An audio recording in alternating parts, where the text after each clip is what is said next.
রিফাত রশিদের এটা এখনো পর্যন্ত প্রমাণিত হয়নি, আপনি এগ্রি করেছেন, যেটা আসলে প্রমাণ করবে বাংলাদেশ ব্যাংক, তারাই অডিট করবে, তারা দেখবে।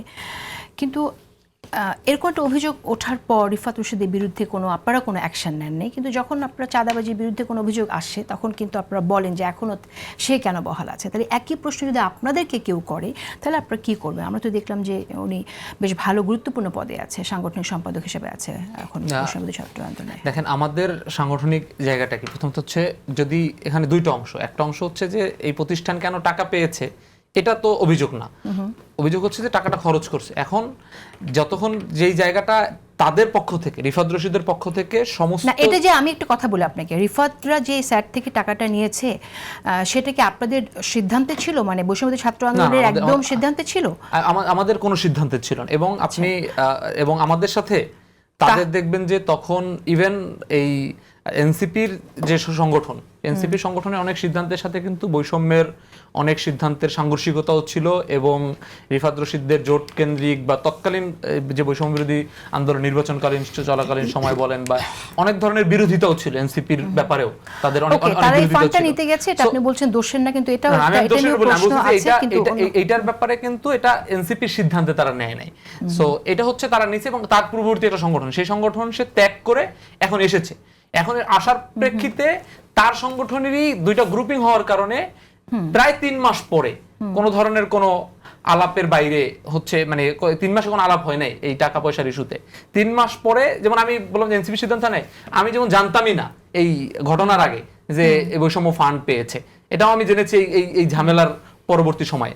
সো সেই জায়গা থেকে তার জায়গা থেকে রিফাত রশিদ ঝামেলা লাগলেই কিছু সত্য বেরিয়ে এক্স্যাক্টলি। সো সেই জায়গা থেকে রিফাত রশিদরা সবকিছু তাদের মতো করে সবকিছু প্রুফ দিয়েছে। এখন এই প্রুফটা যদি আমার প্রশ্নটা হচ্ছে যে প্রুফটা আপনারা, এটা তো প্রমাণ কিছু কাগজপত্র দাখিল করেছে, সেটা তো প্রমাণিত হওয়ার আগে আপনারা তাকে যুবশক্তির, এনসিপি যুবশক্তির তাকে আপনারা সাংগঠনিক সম্পাদক বানিয়ে ফেলেন, পুরস্কার করে ফেলেন। আমি এখানে বিষয়টা দেখেন, আপনি অভিযোগের পার্সপেক্টিভটা দেখেন। আমি রিফাত রশিদের প্রুফের বিষয় বাদ দিলাম, তার ডকুমেন্ট বিষয় বাদ দিলাম। অভিযোগ যিনি করেছেন তিনি কি রিফাত রশিদের বিরুদ্ধে এমন কোন প্রুফ দিয়েছেন এনসিপির কাছে বলেন বা সামাজিক যোগাযোগ মাধ্যমে বলেন বা মিডিয়ার কাছে বলেন যে এখানে প্রমাণিত হয় যে আসলে তিনি টাকা নিয়েছেন? তিনি কিন্তু শুধুমাত্র বলেছেন যে টাকাটা নিয়েছে এটা তিনি সংগঠনের সিদ্ধান্তের ভিত্তিতে। কিন্তু শান্ত, আপনি নিজেই স্বীকার করলেন যে কাগজগুলো দাখিল করেছে, দেয়া হয়েছে, সেটা আসলে বাংলাদেশ ব্যাংকের অডিট চেক করে দেখবে যে সেখানে আসলে দুর্নীতি হয়েছে কিনা। আমি একটা যখন বলছি তখন আপনি অন্যটা বলতেছেন। আমি বলতেছি যে যেই অভিযোগের ভিত্তিতে আপনি একজন সিদ্ধান্ত নেবেন, মনে করেন আপনার বিরুদ্ধে আমি বললাম যে জেসিনাপা আমার সাথে অনেক খারাপ বিহেভ করেছে, এটা বলার সাথে সাথে কি আপনার বিরুদ্ধে প্রতিষ্ঠান সিদ্ধান্ত নিবে না? কারণ এটার কোনো মেরিট থাকতে হবে যে আমি যে কথাটা বলছি।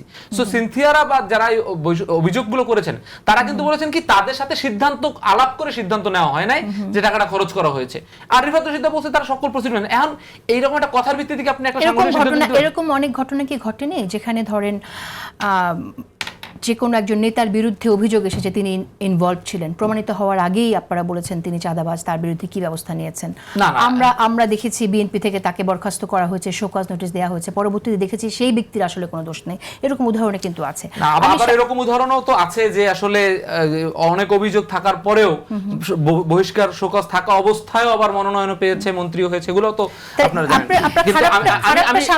উদাহরণটা দিচ্ছেন যে খারাপটা সামনে নিয়ে আসার কথা বলছি না, আমি বলতেছি যে একটা মানুষের ব্যাপারে মৌখিক অভিযোগের ভিত্তিতে কি আপনি তার ব্যাপারে সাংগঠনিক সিদ্ধান্ত নিতে পারেন? এটা কি কোনো সাংগঠনিক প্রসিডিউর? তাহলে তো যেটা ঘটবে তাহলে হচ্ছে মনে করেন আমরা একসাথে, আপনি একটা সিম্পলি একটা ম্যাথ বোঝেন, সেটা হচ্ছে আমরা একসাথে জামাত, বিএনপি, শিবির, ছাত্রদল সবাই মিলে গণঅভ্যুত্থান করেছি একসাথে একটা প্ল্যাটফর্মে, বৈষম্য বিরোধী ছাত্র আন্দোলনের প্ল্যাটফর্মে সবাই আমরা একসাথে গণঅভ্যুত্থান করেছি।